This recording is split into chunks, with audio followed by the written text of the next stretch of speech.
So Rand Paul had asked the Justice Department, hey, do you guys ever use drones inside the United States? Because that's what a lot of my filibuster was about, and I'm against that. And, you know, they tried to circumvent that question in 100 different ways. They duck, they weave, right? And finally they'd say, yeah, all right, fine, you got it. 10 times. 8 times it was for criminal cases, twice for national security. National security purposes inside the United States, what was that for? Top secret, can't tell you. In fact, the only one they release is, apparently there was a 5-year-old missing in Alabama in an underground bunker, and they used a drone in that case. Gee, I wonder why that's the one that they leaked. I can't tell.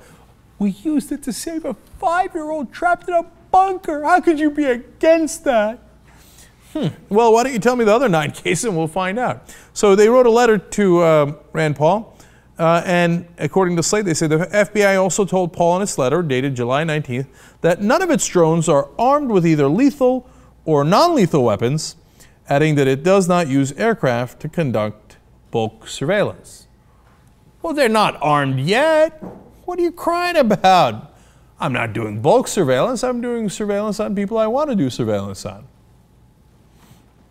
Well, if that was it, you might say, hey, Cenk, you're just too skeptical of the government. You should trust them a little more. Be careful, don't say that just quite yet, because here's another part of the article. Customs and Border Patrol Agency has considered equipping its fleet of domestic predators with non-lethal weapons and eavesdropping equipment to pick up phone calls on the ground below. That would appear to be arming them and doing bulk surveillance. Exactly what the government just promised it would never, ever do. Just trust the government. It'll be fine, fine. I mean, power would never try to protect itself, right? And wouldn't abuse the power that they have to protect the people who already have that power. That would never happen. No. No, they're just starting with non-lethal weapons. Whatever those are, dropped from a drone all the way up there? Interesting. I mean, tear gas canisters, rubber bullets, up from a drone. And then, gee, I wonder if they'll cross from non-lethal weapons to lethal weapons.